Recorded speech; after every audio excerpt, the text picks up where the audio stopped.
William Morrow and HarperAudio present The Garnett Girls, a novel by Georgina Moore, performed by Kristin Atherton. For you, I know I'd even try to turn the tide. Johnny Cash, I Walk the Line. Prologue.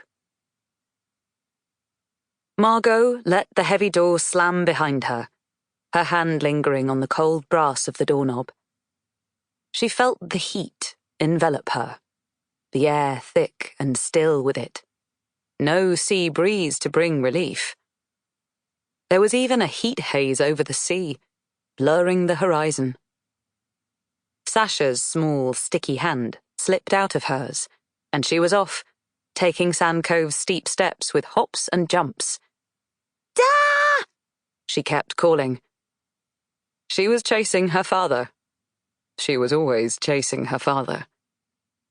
Margo watched as the white blonde curls shot along the sea wall above the beach, the curve of her cheek slathered in sun cream. Margo shouted, "Not near the edge!" Hearing the echoes of all the times growing up this had been shouted at her. "Immy, go with her. Make sure she's okay. Your father's too far away." Imogen obediently trailed down the steps, book in hand. She moved slowly, dreamily. Margo noticed how knotted her long hair was. There was a huge bird's nest at the back. People would think she wasn't coping if they saw it.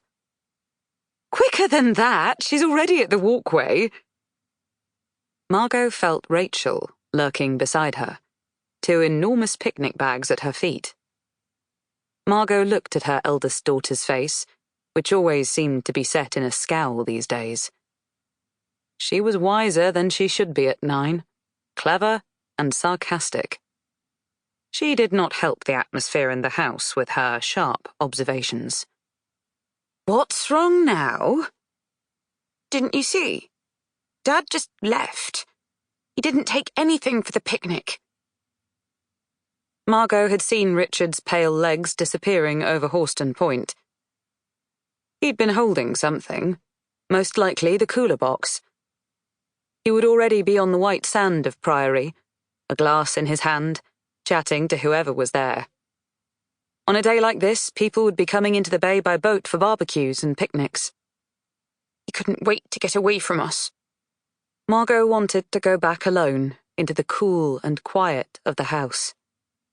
But she couldn't leave Richard in charge. She would never be able to leave him in charge.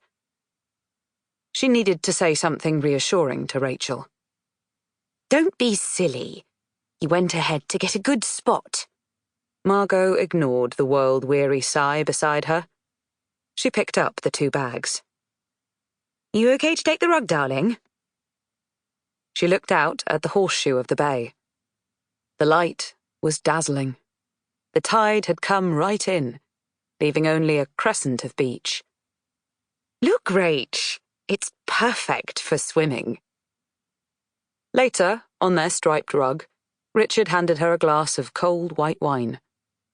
He was grinning, a ragged straw hat perched on his head, a blob of sun cream on the bridge of his nose. Margo reached up a finger to rub it in, and he seized her hand, kissed it. They both leant back on their arms, watching their girls play in the sea. Imogen was patiently leaping with a squealing Sasha in and out of the waves near the shore. Rachel was swimming along the bay, strong and sure.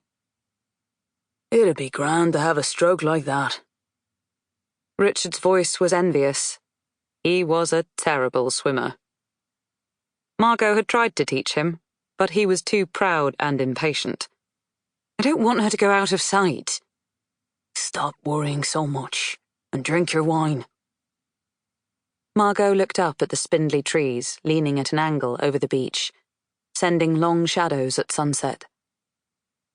This beach could feel like it only belonged to her in winter.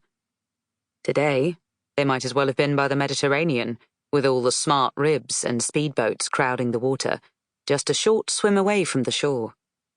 There were bronzed Sample complete. Ready to continue?